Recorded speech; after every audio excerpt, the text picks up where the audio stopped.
Why are you in focus and I'm not? This is the Madhouse, the Mad Show.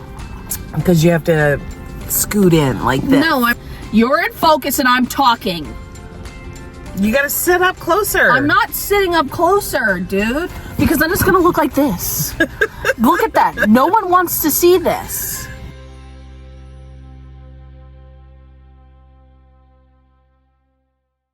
What's up, everybody? It's me, Coach Mickey, and we are here for our big exclusive. Welcome to the Madhouse. Okay, so how did this come about?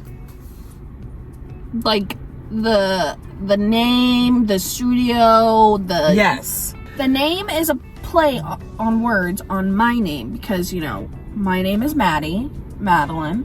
So the place is my place, Madhouse. And I've wanted to do Madhouse since I was probably about 13 years old. That's when I decided that I wanted to own my own dance studio. Like, you literally were taking it serious within the last, 2-3 years when Courtney said that she was starting to pull back from the studio and didn't want to teach anymore as much as she had, and basically was starting to turn over the dance spot to you. And then Billy passes away, and then we thought we were going to shut it down completely. And then what happened? Because then we came here to No Boundaries. Well, and then what happened was I had an ex-employee who I thought was my best friend. So this is a spill the tea too. Ooh. Go to another studio, come back to my meeting where I tell the kids, hey, you know, we're not going to quit on you guys. We're going to stay open. I've had a meeting with Carly up at No Boundaries. She's going to let us use her space. Your prices aren't going to change. I did all this extra work and I put all this time in. And she showed up to that meeting with contracts to another studio. I'm going to be honest, like, this is not like jokey here, but I really thought at one point you were completely like, did not want anything to do with dance anymore. That you were so upset and depressed over what had happened. And I felt like Carly was the one that kept pushing you. No, I was ready to be done after this season. Like, I was ready to just like finish it out just for the sake of finishing it out and then move on and be over it and just be a dance mom. Because it really crushed you what happened. Well, yeah, because at the end of the day, what happened wasn't just dance mom drama. It wasn't just like a parent disgruntled employee. It was someone that I literally spent every single weekend with, who was my best friend. We went and took our kids to go do all these things together, literally turned around and felt like stabbed you in the back. No, she did stab me in the back. You kept trying to say, well, I'll just teach here at No Boundaries. I really don't know if I want to own my own studio. And then she was the one all season long that has been encouraging you. Nope, you need to keep doing it. You really need to rethink about staying open. So I give Carly a lot of credit because I tried to keep my mouth shut because I didn't want to look like I was the mom pushing you into doing something you didn't want to do. So no, this is definitely something that I've decided to do on my own. Mainly because I'm competitive and I sit and I look at competitions and I'm like, my solo, my solo, my solo, my solo, my routine, my routine, my routine, my routine. In the lineups, yeah. Yeah. So why would, and it's not the kid's fault that my brother died. That's true. What makes Madhouse Dance Company completely different from any other competition company? Well, I'm letting the parents decide what levels their kids are going to be in, so I don't have to hear them complaining about why is that kid in that level and my kid's not. And then I'm also letting the parents decide what their weekly schedule is. I'm letting them pick. How is that going to work as far as like groups and stuff like that? If the advanced, you're only dancing with your level.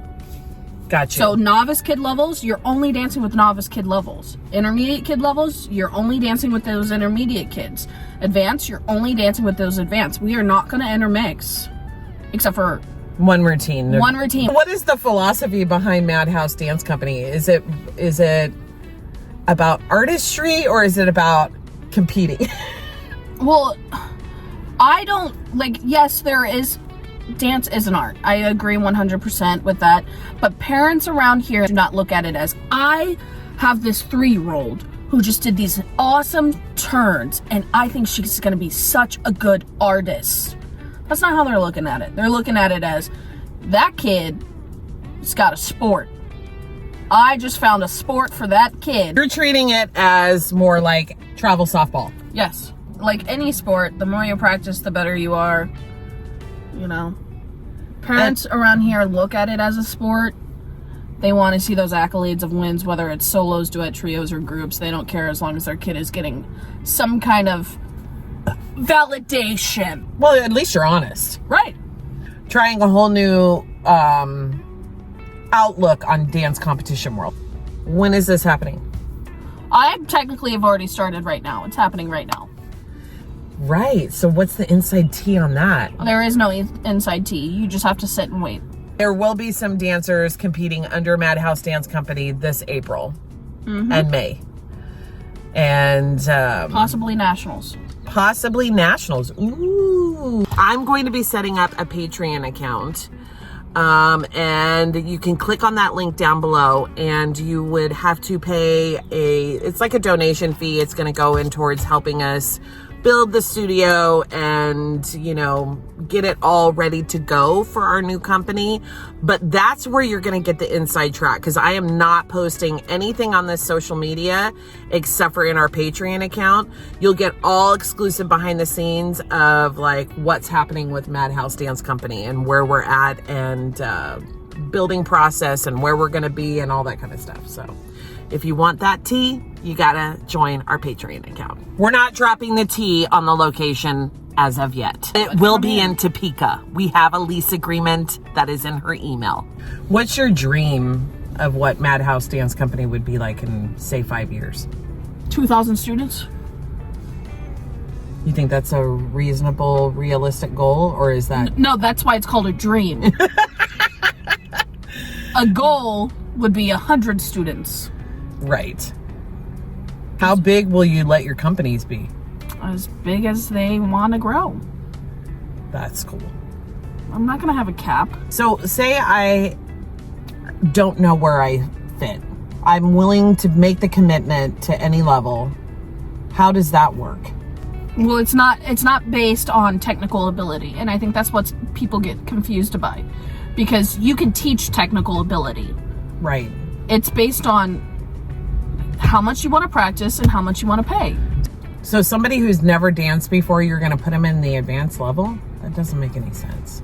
Well, 95% of the time, people that have never danced before, they're not going to just go, yeah, I want you to put my kid in the advanced level. So I'm not going to cheat and move things around just to make a kid get a trophy. Oh, that's a big thing. So in the dance competition world, if you practice a certain amount of days and a certain amount of hours, then you're going in that level. That is what the rules say at competitions. I'm so sick of people going, I want my kid to get a trophy, so I'm going to bump them down and say we don't practice this much. When literally on social media, that kid is in every single class and in every single video that you post online. and it happens all the time at comps. I think people forget the dance community, especially in the regions that you're at, is small. Everybody knows everybody. Well, that's facts. So if you are in there training that much, you should be in that level. And you guys should be happy because technically my kids should be all in the novice, but I have them not in the novice. As of right now, the dance spot trains 1 day a week. That's technique included. That's it. And choreography time. That's all. You don't want to drop any tea on your staff? No. Okay. Do you want to drop any tea on what competitions you are looking into participating in your new 2025 season? No, I like this thing called mystery. I can't tell anything. Here's a little tea for you. Let's just note what kind of jacket she has on. That's the only tea you need to know. Okay? And I'm gonna leave it at that. Bye! All right, so we are back. I am at home now. We had a great day of dance practice. Was in there working on a couple of routines that she's working on for her new Madhouse Dance Company. She might add a couple more. I don't know yet. As the season progresses, she's working on that. But for right now, she's slowly building into that. And we are working towards finalizing things for our location and getting those locked down and creating the Patreon account that will help us in visualizing some other aesthetics that she would want for her new studio location. You know, just trying to do what we can to help my kid visualize her dream. And that's the other reason why we're selling the properties, because we want to help make that happen for her too. You know, she's a young kid who comes from a really small town and has had to deal with a lot of things that normally would have put someone back, not forward in their vision.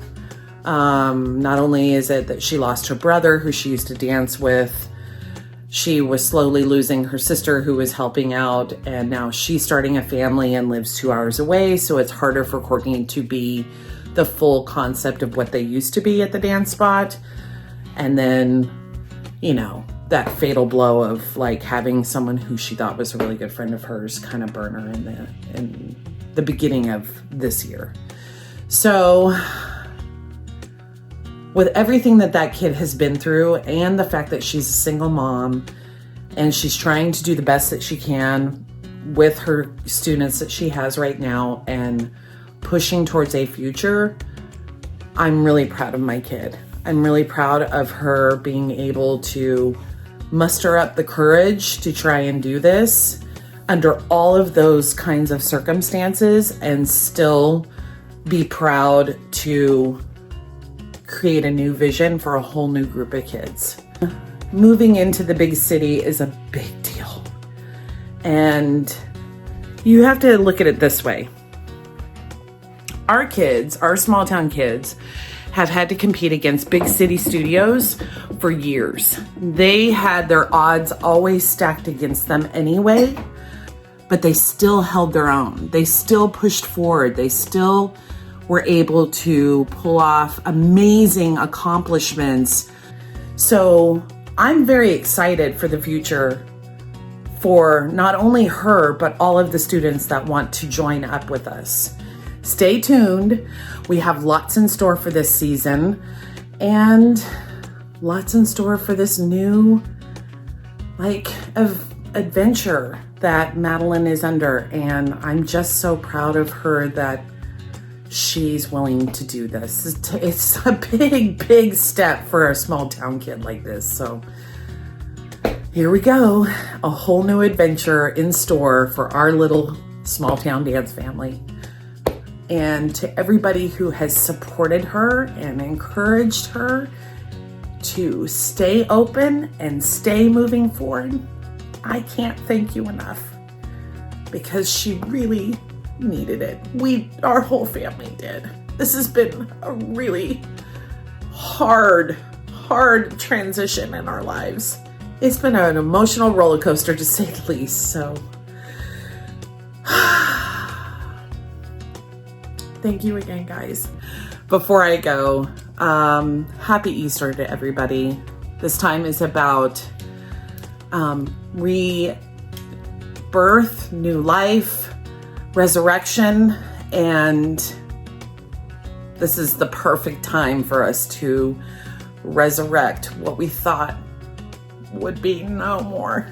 So again, thank you all, and I look forward to sharing all of our inside stuff with our patrons and giving you guys a shout out for supporting Madeline and her dream. And I can't wait to share with you what happens next weekend at Bravo. So I will see you guys next week. Bye, guys.